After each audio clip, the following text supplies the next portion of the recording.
사사기 7장 15절부터 25절까지입니다. 예수님께서 이 땅에 오실 때에 오셔서 십자가에서 죽으시고 난 다음에 유대인들은 여전히 예수님께서 자신들의 죄를 위해서 죽으셨다는, 예수님이 메시아라는 그 사실을 믿지 못했습니다. 이유는 분명히 유대인들이 하나님께서 메시아를 보내주시겠다라고 약속하셨고, 유대인 자체도 하나님께서 메시아를 보내달라고, 하나님께 메시아를 보내달라고 구원해달라고 구원했음에도 불구하고 구원자이신 메시아 예수 그리스도께서 오셨음에도 불구하고 그들은 예수님을 믿지 않았습니다. 이유는 그들이 기도는 했지만 메시아가 오는 방법은 자신들이 생각하는 방법으로 메시아가 와야 되는 겁니다. 예를 들면 자기들을 구원할 메시아가 올 때에 누추한 그런 말구에서 태어날 게 아니라 진짜 왕처럼, 그리고 예루살렘을 입성할 때는 큰 말을 타고 뒤에 군대를 거느리고, 유대인들이 기도는 했지만 그들이 가지고 있는 그 생각과 그들의 방법으로 구원하러 와야지만이, 그렇게 하나님께서 일을 진행하셔야지만이 유대인들은 믿을 수 있었을 것이라는 겁니다. 이스라엘 백성들이 애굽에서 고통을 받을 때에 하나님께 부르짖었습니다. 하나님, 우리를 구원해 주십시오. 그래서 하나님께서는 모세라는 지도자를 세워주셨습니다. 하나님의 방법으로 말입니다. 그런데 많은 유대인들은 모세를 신뢰하지 않았습니다. 이유는 자기들의 방법으로 온 것이 아니기 때문입니다. 성경에 처음부터 끝까지를 쭉 읽어보면 우리가 하나 알 수 있는 것은 하나님의 방법은 우리의 방법과 다르다는 겁니다. 하나님의 방법이 우리와 방법과 똑같다고 한다면 우리가 하나님을 의지할 필요가 없습니다. 하나님의 방법은 우리의 방법과 다르고, 하나님께서 일하심은 우리가 기대하고 우리가 생각하는 것과 확연히 다르다는 겁니다. 그렇기 때문에 현재 우리의 삶에서 일어나는 모든 문제들, 하나님께서 일하심도 내가 생각하고 내가 그리고 내가 예상하는 것과 충분히 다를 수 있다는 것, 우리는 그것을 잊지 말아야 합니다. 오늘 읽은 이 본문 말씀에 보면 300명의 군대로 13만 5천 명이라는 연합군을 상대를 합니다. 만약 우리가 이 기드온의, 사사기에 나와 있는 이 기드온의 이 전쟁을 우리가 읽지 않고 모르는 상태라고 한다면 300명을 가지고 13만 5천 명, 약 1인당 한 400명을 감당해야 되는 이 싸움을 어떻게 싸워야 한다라고 예상하시겠습니까? 도무지 방법은 없습니다. 하늘에서 불똥이 떨어지지 않는 한은 이 싸움은 해볼 수 없는 싸움이기 때문입니다. 근데 그러한 싸움에서 하나님께서 이스라엘 백성들에게 무엇을 지시하냐면요, 창, 칼, 방패를 들지 말고 나팔, 횃불, 항아리를 들고 13만 5천 명을, 1인당 400명을 무찔러야 될 전쟁터로 나아가라고 합니다. 하나님의 방법입니다. 하나님의 방법은 인간이 생각하는 방법과 다르다는 겁니다.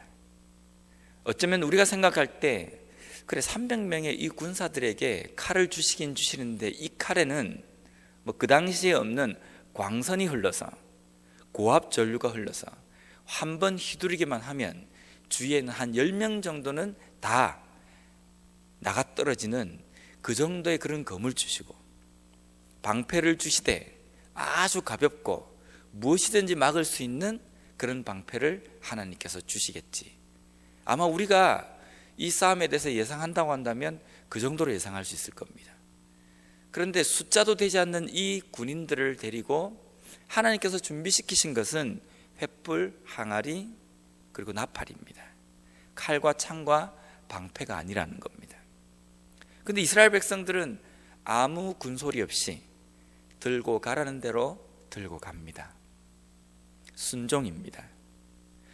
우리가 하나님 앞에 기도를 합니다. 하나님, 나의 이 기가 막힌 이 문제 가운데에서 하나님 해결해 주시고, 이 문제를 하나님께서 인도하여 주십시오.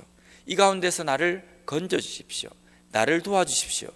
우리가 기도를 하지만 이미 그 기도를 할 때 우리의 생각 속에는 하나님께서는 이렇게 일을 하셔야 된다는 나만의 방식과 나만의 생각으로 머릿속에 꽉 차 있을 때가 있다는 겁니다.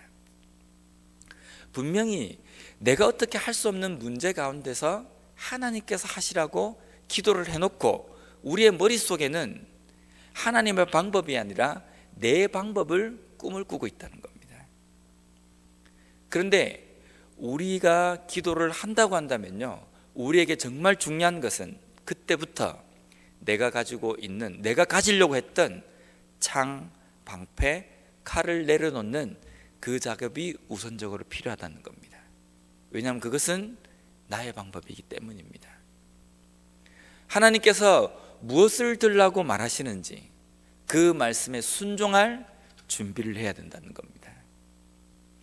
전혀 예상치도 못한, 어울리지도 않는 나팔을 들라, 횃불을 들라, 항아리를 들라 라고 명령하신다고 한다면 하나님, 이건 아니지 않습니까?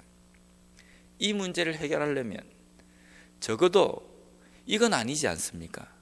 전쟁을 나가는데 칼을 들고 방패를 들어야지 무슨 항아리를 듭니까? 횃불이 왜 필요합니까? 라고 이야기할 수도 있습니다.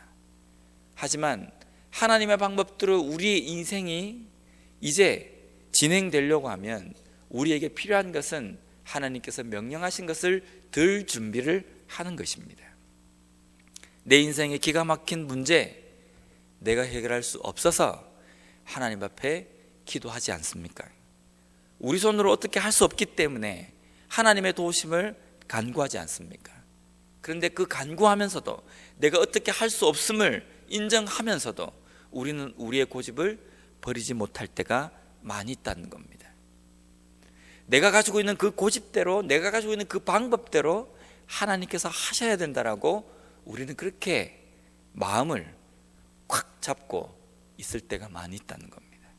우리에게 필요한 것은 무엇을 들라고 하든지 하나님의 방법을 기대한다고 한다면 하나님의 방법대로 순종하는 우리의 마음이 필요하다라는 겁니다.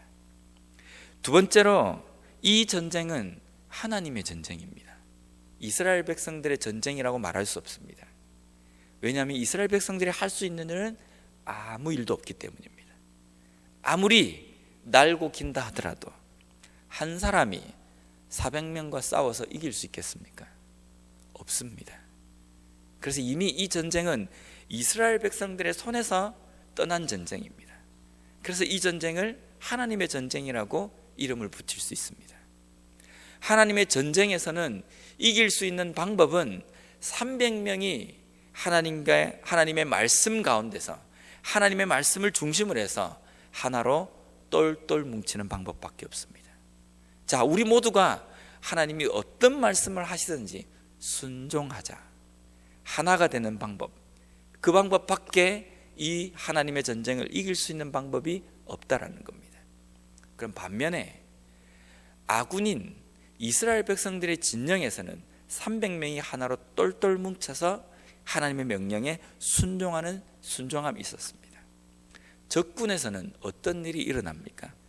오늘 읽은 22절 말씀에 보면요, 300명이 나팔을 불 때에 여호와께서 그 온 진영에서 친구끼리 칼로 치게 하심으로 적군이 도망하여 스레라의 벳 시다에 이르고 또 답밭에 가까운 아벨 무홀라의 경계에 이르렀으며, 300명이 하나님께서 명령하신 대로 진행을 쭉 할 때 적군 안에서는 무슨 일이 일어나냐면요, 친구들끼리 서로 물고 뜯고 치고 싸우는 일이 벌어집니다. 하나가 되어서 싸워야 될 이 전쟁에서 적군의 그 가운데에서는 분열, 자기 아군들끼리 치고받고 싸우는 일이 벌어진다는 겁니다. 때때로 우리는 우리의 삶에서 우리의 인생을 영적인 전쟁이라고 표현을 많이 합니다. 우리 개인의 영적 전쟁일 수도 있지만요, 우리 교회 전체의 영적 전쟁을 우리는 지금도 싸우고 있다라고 표현할 수 있습니다. 그렇다고 한다면 하나님의 군대인 우리 공동체 안에서는 어떤 일이 일어나야 우리 교회에 있는 이 영적 전쟁을 이길 수 있겠습니까? 하나가 되어야 된다는 겁니다. 하나님 말씀에 순종하기 위해서 준비가 되어진 하나가 된 모습이 필요하다는 겁니다. 그런데 때때로 보면 중요한 싸움을 앞두고 있는 영적 군사들임에도 불구하고 우리끼리 물고 뜯고 싸우는 경우가 많이 있다는 겁니다. 하나가 되지 못하는 겁니다. 하나가 되지 못하는 것은 적군들의 진영에서 일어나는 일입니다. 서로 물고 뜯고 하는 것은 상대방에게 하나님의 군대 안에서 일어나서는 되지 않을 일이라는 겁니다. 하나가 되어서 하나님 말씀에 순종할 준비가 되어 있고 하나님께서 들라고 하는 그 무기를 들 준비가 되어 있는 그것이 하나님의 군대 안에서 일어나야 할 일이라는 겁니다. 우리 속에 분열이 있다고 한다면 패배할 수밖에 없습니다. 우리 속에 우리끼리 물고 뜯는 일이 있다고 한다면 우리 교회 앞에 있는 영적 전쟁에서 결코 승리할 수 없다라는 겁니다. 우리 안에서는 비록 숫자가 적지만, 비록 해보지 못할 만한 힘이 없지만, 비록 우리가 어떤 것을 할 수 있는 무기도 변변치 않지만, 우리가 하나님 말씀을 중심으로 해서 하나가 될 때에 어떤 문제건 어떤 영적 전쟁이건 승리로 이끌 수 있고 기적과 같은 하나님의 인도하심을 우리가 볼 수 있다는 겁니다. 우리의 가정의 문제도 마찬가지입니다. 내 개인의 영적 문제도 마찬가지입니다. 우리의 삶의 산재에 있는 여러 가지 문제들 가운데에서도 우리 하나님의 군대인, 하나님의 아군인 우리 군대 가운데서는 어떤 현상이 일어나야 하는지, 무엇으로 준비되어 있어야 하는지 우리는 올바로 깨달아야 한다라는 겁니다. 오늘 하루도 우리에게 주신 이 하루를 우리는 살아가는 것을 영적 전쟁을 싸우는 싸움이라고 우리가 표현할 수 있습니다.